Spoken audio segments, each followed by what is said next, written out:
नमस्कार। आजाद संवाद मीडिया में आपका स्वागत है।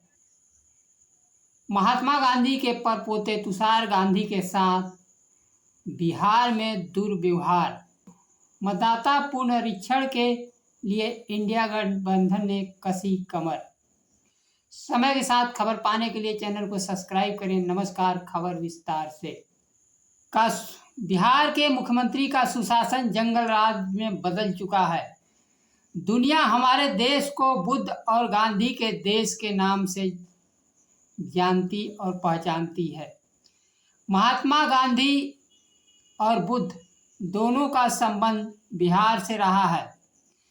गांधी जी ने 1917 में किसानों के शोषण के खिलाफ चंपारण में सत्याग्रह आंदोलन चलाया था।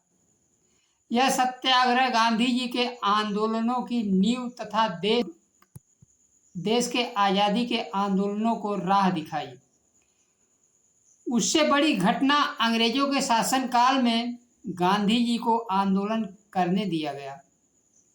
आज़ाद भारत में महात्मा गांधी के परपोते तुषार गांधी को गांधी जी के आंदोलन के एक शताब्दी बाद अभद्र तरीके से व्यवहार करते हुए उनको विचार व्यक्त करने से रोक दिया गया। अगर तुषार गांधी का परिचय महात्मा गांधी से न भी जोड़ा जाए तो देश दुनिया के प्रबुद्ध जनों में वह स्वयं अपना स्थान रखते हैं। बिहार के मुख्यमंत्री घटना से अनभिज्ञ नहीं हो सकते। अपने को भारतीय जनता पार्टी का स्थानीय कार्यकर्ता विनय शाह तो नरेंद्र मोदी के जाति का भी बताता है। बिहार लोकतंत्र की जननी रही है। लोकतंत्र में अपनी बात कहने की सबको स्वतंत्रता होती है। ऐसे व्यक्ति की तुरंत गिरफ्तारी होनी चाहिए। लेकिन अपने को समाजवादी मुख्यमंत्री कहने वाले मुख्यमंत्री नीतीश कुमार के शासन सत्ता पर उनकी पकड़ अब नहीं रह गई है। वह भारतीय जनता पार्टी के रंग में रंग चुके हैं। जहां भारतीय जनता पार्टी आखिरी दम तक अपराधियों को बचाने का पूरा जोर लगा देती है और अगर किसी मामले में अपराधियों को सजा हो जाए तो उनको जेल से छूटने पर माला पहनाकर स्वागत करती है। मुख्यमंत्री नीतीश कुमार के हाथ से कानून व्यवस्था संभल नहीं रही है। राजधानी पटना में रोज हत्याओं का दौर चल रहा है। राष्ट्रीय जनता दल के नेता तथा बिहार के पूर्व मुख्यमंत्री जंगल राज को लेकर नीतीश सरकार को बराबर कटघरे में खड़ा कर रहे हैं और वहीं बिहार वासियों की ओर से तुषार गांधी से माफी भी मांगी है। तुषार गांधी के चंपारण में एक कार्यक्रम के दौरान अभद्रता करते हुए जबरन कार्यक्रम स्थल से बाहर निकाल दिया गया, जो कि बहुत ही शर्मनाक है। यह घटना बुद्ध की धरती और गांधी के कर्मभूमि रही देश के आज़ादी और नीतीश कुमार के सुशासन काल में काला अध्याय है। यह जंगल राज की पराकाष्ठा है और बिहार सरकार सो रही है। अब तक विनय शाह को जेल के सलाखों के पीछे होना चाहिए। देश में आज़ादी मिलने के बाद सबको वाणी और अभिव्यक्ति की स्वतंत्रता मिली है। अगर उनके किसी बात से आपको आपत्ति है तो अपनी बात रखते समय अपने अंदर की बात रखनी चाहिए। लेकिन किसी को अभद्रता करके मंच से हटा देना यह लोकतंत्र नहीं। जब मंच पर व्यक्ति होता है तो सबसे बड़ी आज़ादी मिली हुई होती है।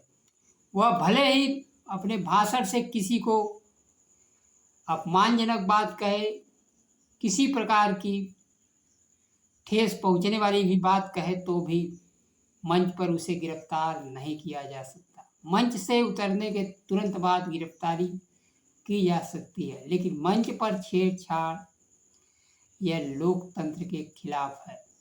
दूसरी तरफ बिहार में चल रही मतदाता सूची के गहन परीक्षण में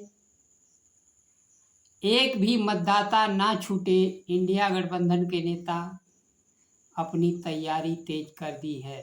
आंध्र प्रदेश के मुख्यमंत्री चंद्रबाबू नायडू की पार्टी ने बिहार में क्या चल रहा है इस पर सवाल उठाया है।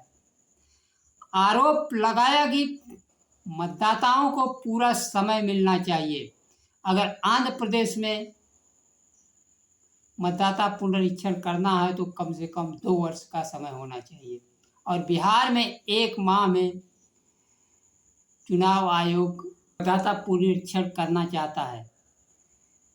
जहां बिहार की आधी आबादी, आधे मतदाता राज्य से बाहर मजदूरी के लिए, शिक्षा के लिए बाहर निकले हुए हैं।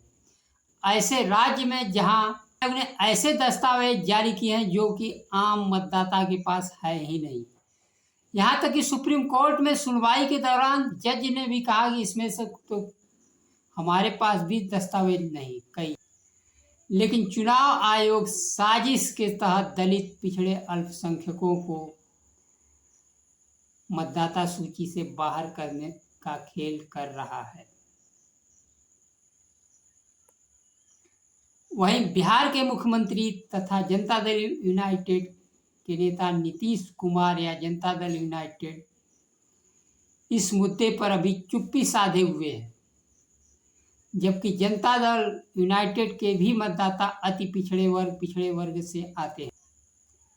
जनता दल यूनाइटेड का चुप रहना बहुत कुछ कह जाता है। मुख्यमंत्री नीतीश कुमार भारतीय जनता पार्टी के एकदम दबाव में आ चुके हैं। वह स्वतंत्र निर्णय नहीं ले पा और ना ही कोई स्वतंत्र वक्तव्य या इंटरव्यू दे रहे हैं। बिहार में हत्याओं का दौर चल रहा है और एक तरह से जंगल राज कायम हो चुका है, लेकिन फिर भी मुख्यमंत्री नीतीश कुमार चुप्पी साधे हुए हैं। वहीं वीआईपी प्रमुख मुकेश सहनी ने आरोप लगाया कि केंद्र और राज्य में बैठे लोगों की साजिश है कि वंचित तबके के नाम कट जाए, इसलिए अनिवार्य रूप से दलित, पिछड़ा, अति पिछड़ा, आदिवासी, अल्पसंख्यक अपना फॉर्म जरूर जमा करवाए। बिहार विपक्ष के नेता तेजस्वी यादव ने इंडिया गठबंधन के सभी जिला अध्यक्षों से ऑनलाइन बात की है। गठबंधन के सभी जिला अध्यक्षों को कहा गया है कि जिले स्तर पर समन्वय समिति, जिला, प्रखंड, बूथ स्तर पर समन्वय समिति बनाए ताकि चुनाव में सभी दलों के कार्यकर्ता और नेताओं के बीच सामंजस्य कायम रहे। मतदाता पुनरीक्षण का जिक्र करते हुए उन्होंने कहा कि 2020 के चुनाव में 35 ऐसी सीटों पर हार जीत का अंतर 3000 से कम था, इसलिए एक मतदाता का नाम न कटे, यह इंडिया गठबंधन के कार्यकर्ता नेता सुनिश्चित करे। बिहार में मतदाता पुनरीक्षण में सुप्रीम कोर्ट के सलाह को चुनाव आयोग ने नहीं माना। कोर्ट का सलाह था कि आधार कार्ड, निर्वाचन कार्ड और राशन कार्ड को दस्तावेज के रूप में शामिल करें, लेकिन चुनाव आयोग दलित, पिछड़े, आदिवासी, अल्पसंख्यकों के वोटों से वंचित करना चाहता है। द्वारा सुझाए गए आधार कार्ड, मतदाता कार्ड, राशन कार्ड पर कोई अधिसूचना नहीं जारी की। कहीं फार्म पर जलेबी बिक रहा है तो फार्म आधा अधूरा अपलोड किया जा रहा है, कहीं सिग्नेचर नहीं है, कहीं फोटो नहीं है, कहीं दस्तावेज नहीं है, कहीं न तो आधार कार्ड है, न मतदाता सूची है, न राशन कार्ड है, न चुनाव आयोग द्वारा घोषित 11 दस्तावेजों में से कोई दस्तावेज लगा हुआ है। पूरी तरह बिहार को बीएलओ के अधीन छोड़ दिया गया है। बीएलओ जिनका चाहेगा वह वोट बरकरार रहेगा, जिनका नहीं चाहेगा वह वोट कट जाएगा। इन इन खामियों को उजागर करने पर पत्रकार के खिलाफ एफआईआर दर्ज हो रही है, जबकि होना यह चाहिए कि चुनाव आयोग अगर उसकी जानकारी में नहीं है, मुख्य चुनाव आयुक्त की जानकारी में नहीं है, तो इसे संज्ञान में लेते हुए फॉर्म को पूर्ण रूप से दस्तावेज सहित हस्ताक्षर सहित अपलोड कराने का दिशा निर्देश जारी करना चाहिए था, लेकिन हो रहा उल्टा, एफआईआर दर्ज हो रहा।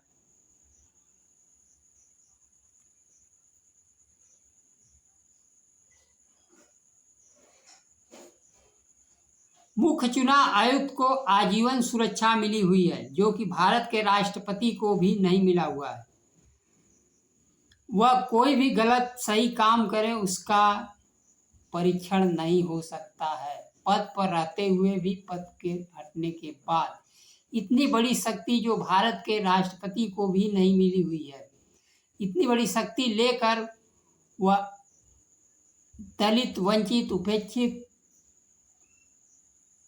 वंचित मतदाताओं का, जिनके पास कुछ भी नहीं है, सुरक्षा के नाम पर आधार कार्ड है, राशन कार्ड है, मतदाता कार्ड है, उनका वोट छीनने का प्रयास चुनाव आयोग कर रहा है। लेकिन यह बिहार है, लोकतंत्र की जननी है, देश को रास्ता जरूर बिहार दिखलाएगा। अगर यह बिहार में सफल हो गया तो पूरे देश के दलित, पिछड़े, आदिवासी का वोट काटने का काम चुनाव आयोग करेगा।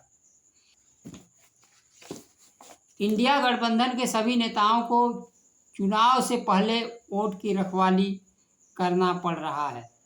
अगर वोट कट गया तो चुनाव से पहले विपक्ष लड़ाई से बाहर हो जाएगा। आज के लिए बस इतना ही। नमस्कार। जय संविधान।